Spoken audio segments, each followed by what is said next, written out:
Hey everyone, welcome back to this week's vlog. So I'm trying something new with you now. We are going to start presenting some of the neighborhoods of Merida, and we felt it was most appropriate to start with our own neighborhood, which is Itzimná. And Itzimná is it's now a neighborhood of Merida, but originally it was a Mayan city that was a ceremonial city, and as Merida grew, it became part of Merida. And so the church is basically the anchor of the neighborhood inside Park Itzimná here. And this church was erected in 1719, so it's been around for a while. But the park is surrounded by a couple restaurants, a couple nice restaurants, a couple coffee shops, a couple pharmacies. Feels like there's a couple of everything. There's a couple cocina económicas, which is basically like restaurants with takeaway food that are very affordable. And so it's Park Itzimná is basically in the middle of Itzimná, and one of the busier streets that line it is Calle 21. So if you were from the park, if you were to go right on Calle 21, it would take you back towards Paseo. Paseo de Montejo is one of the larger streets in Merida, so it's an easy neighborhood to find and live near because you have access to Centro, the center of the city, a little bit easier here. So come along as I show you a little bit of Itzimná.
everyone.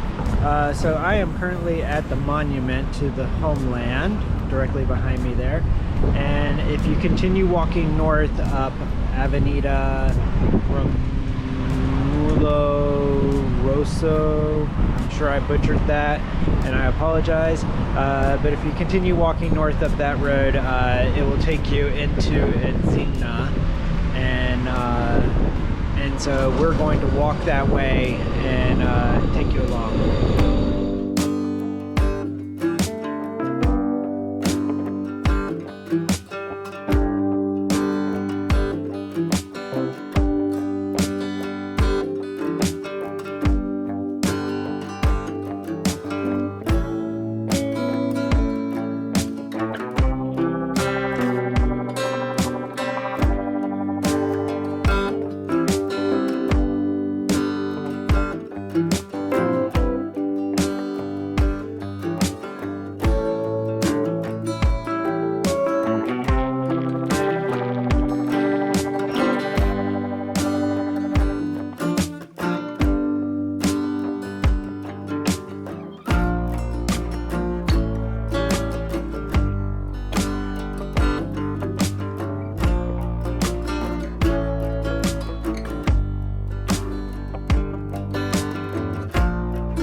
Alright, so now we are standing at the corner of Avenida Romulo Rosso and Calle 21.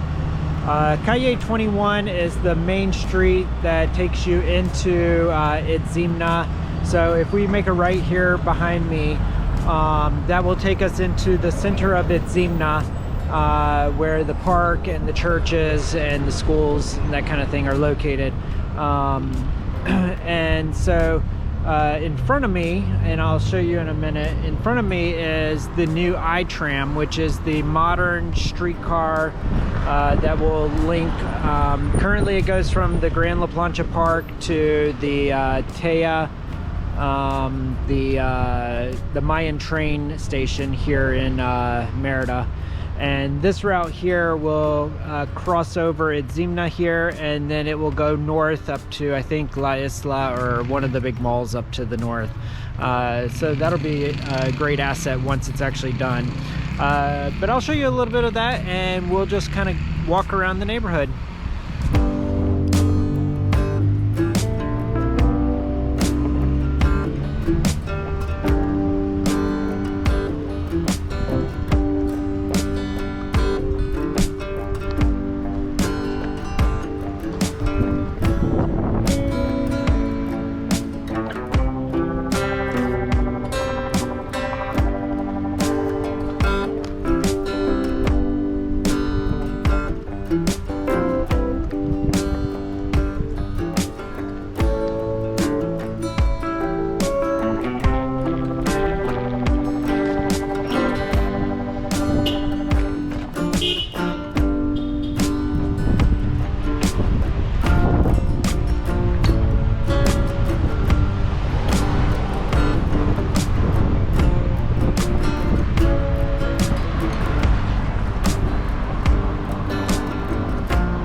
if you look directly behind me, if you just follow this road directly behind me, I believe it's Calle 50. That will actually take you along the Grand Park La Plancha, which is the newest park. I would say it's about a 15-minute walk down there. So it's not too far, and it's a fantastic park. If you haven't checked it out, I highly suggest that you do. Perhaps I should do a video on that as well. It's a great park, and the city did a fantastic job with it, and it's very close to Itzimná. All right, so now I am walking down what I called Calle 50 that would head towards La Plancha, just to give you guys another perspective of the neighborhood. So I looked it up, and Calle 50, it goes by a few different names. I call it Calle 50, but directly off the park, it's something like Avenida International Rotary Club Road or something. And then as you go further down, it turns towards the right, heading back towards Paseo, and that is called Avenida Perez Ponce. And then at some point it branches off to the left, or stays straight, I should say. And I guess that officially turns into Calle 50. So it goes by a lot of different names, but this stretch leads you directly to the park. And if you go away from the park, it leads you down La Plancha, down into Centro. And so I thought maybe it would be good to just kind of give you an idea of what this road looks like, because it used to have some of the largest mansions in Itzimná, and a lot of them have now been turned into commercial or just abandoned, and some are event spaces now. But I'll give you a little idea what that looks like as well. Thank you.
right, everyone. So I want to thank you. If you've stuck around this long, then you've tolerated it enough. So this was our walking tour of Merida. If you've seen something that interested you or you want to know more about, leave a comment below and I'll be sure to give any details or refilm something if you're interested in it. And if you liked this video and you want to see more neighborhoods of Merida, just let me know down below and I'll be happy to put together something for you. Don't forget to like and subscribe, and have a wonderful day. Thank you. Bye.